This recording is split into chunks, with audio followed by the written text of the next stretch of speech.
अस्सलाम वालेकुम, मेरा नाम डॉक्टर शेख सादतुल्लाह वलीम है। मैं एक ear nose throat head and neck surgeon हूँ और इस शोबे से तकरीबन 30 साल मुझे हो गए, मैं मुंसलिक हूँ। I am also a master trainer in rhinoplasty. आज का जो हमारा टॉपिक है वो नेज़ल एलर्जी के बारे में है। It's a very pertinent topic. बड़ा कॉमन सवाल होता है कि जी नेज़ल एलर्जी का या नाक की एलर्जी का या सांस की नाली की एलर्जी का इलाज कैसे करें, कैसे हम इससे जान छुड़ाएं और कौन सा कोई ऐसी सर्जरी हो, कौन सी ऐसी कोई दवाई हो कि हम ये ले लें और हमारी एलर्जी ख़त्म हो जाए। तो आपके लिए गुड न्यूज़ है और आपके लिए एक बैड न्यूज़ है। गुड न्यूज़ ये है कि एलर्जी एक तो बहुत कॉमन है और ये इतनी कॉमन है कि अगर आप सड़क पे खड़े हो जाएं और गुजरते हुए 10 बंदों को देख लें, उनको रोक के पूछ लें, तो उनमें से 2, 3, 4 को तो एलर्जी निकल ही आएगी। स्पेशली हमारे यहाँ जहाँ पे एनवायरनमेंट बहुत ज़्यादा पोल्यूटेड है, वहाँ पे एलर्जी और राइनाइटिस बहुत कॉमन है। दूसरी अच्छी बात यह है कि इसको कंट्रोल किया जा सकता है। बुरी बात यह है कि इसको हम क्योर नहीं कर सकते। सो हमारे पास कोई ऐसी सर्जरी नहीं है, कोई ऐसी दवाई नहीं है कि हम जिसकी मदद से एलर्जी को क्योर कर दें, ख़त्म कर दें। अगर कोई आपको ये कहे, अगर आप मुझसे पूछें कि डॉक्टर साहब आप मेरी सर्जरी कर दें और मेरी एलर्जी ख़त्म कर दें, तो मैं अगर कहता हूँ कि हाँ ये मैं कर दूंगा, तो ये अच्छी कोई बात नहीं होगी, बिकॉज ऐसा पॉसिबल नहीं है। सो हम सर्जरी के ज़रिए एलर्जी को ख़त्म नहीं कर सकते, हम दवाई के ज़रिए एलर्जी को ख़त्म नहीं कर सकते, लेकिन एहतियात और कुछ दवाइयाँ हैं जो कि बेज़रर होती हैं और आप बहुत लंबे अर्से तक ले सकते हैं, उनके कोई साइड इफ़ेक्ट्स नहीं होते। वो अगर हम लेते रहें तो हम एलर्जी को बहुत अच्छे तरीके से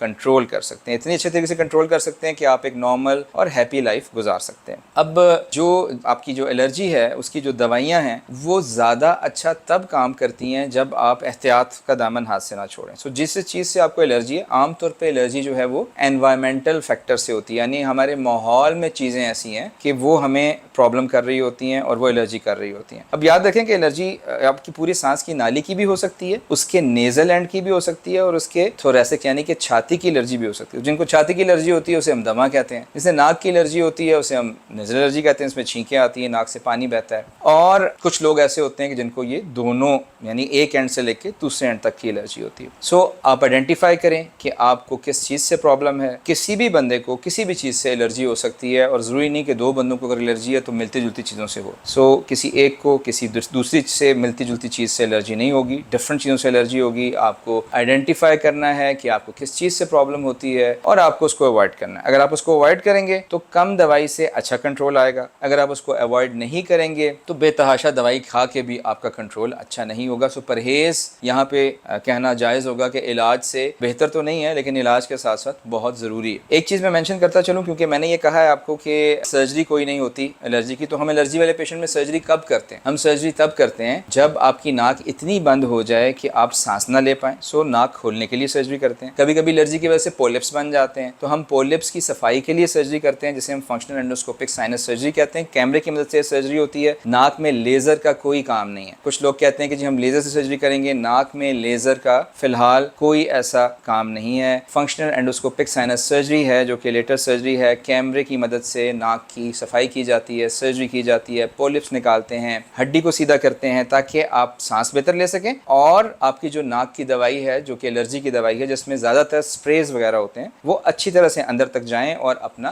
काम दिखाएं। फिर एक और सर्जरी है, वो भी फंक्शनल एंडोस्कोपिक साइनस सर्जरी की मदद से की जाती है, जिसे हम पोस्टीरियर नेजल नर्व एब्लेशन कहते हैं। सो कुछ पेशेंट्स में दवाइयों से भी फ़र्क नहीं पड़ रहा होता और उनको नाक से बेतहाशा पानी बह रहा होता है। राइनाइटिस की एक टाइप वेजोमोटर राइनाइटिस है, कुछ में एलर्जिक में भी ये प्रॉब्लम होती है। तो हम फिर क्या करते हैं कि एक नस होती है नाक के पिछले हिस्से में, हम उसको जला देते हैं या उसको काट देते हैं, इसलिए हम इसे कहते हैं पोस्टीरियर नेजल नर्व एब्लेशन। और उससे 2-3 सेशंस करने पड़ते हैं। ऑफिस प्रोसीजर है, लोकल में भी हो सकता है, बेहोश करके भी हो सकता है, और उससे काफ़ी ज़्यादा पेशेंट्स को फ़र्क पड़ जाता है। उनकी एलर्जी भी कंट्रोल हो जाती है और उनके नाक से पानी बहना भी कम हो जाता है। सो अगर आपको एलर्जी है, परेशान नहीं हो, किसी अच्छे डॉक्टर को दिखाएं, वो आपको मशवरा देगा कि आपने किस तरह से आगे चलना है। एहतियात ज़रूर करें। आपका शिकवा एलर्जी ना कंट्रोल होने का तब बनता है जब आपने अच्छी एहतियात की। अगर आपने अच्छी एहतियात नहीं की तो फिर अच्छी दवाई भी आपको आराम नहीं दे सकती। मेरी दुआ है कि आप सेहत और तंदुरुस्ती के साथ हंसी खुशी रहें। दुआ में याद रखें, मेरा नाम डॉक्टर शेख सादतुल्लाह वलीम है। मैं ENT head and neck surgeon हूँ और आपकी खिदमत के लिए हमेशा हाजिर हूँ। Thank you very much. अस्सलाम वालेकुम।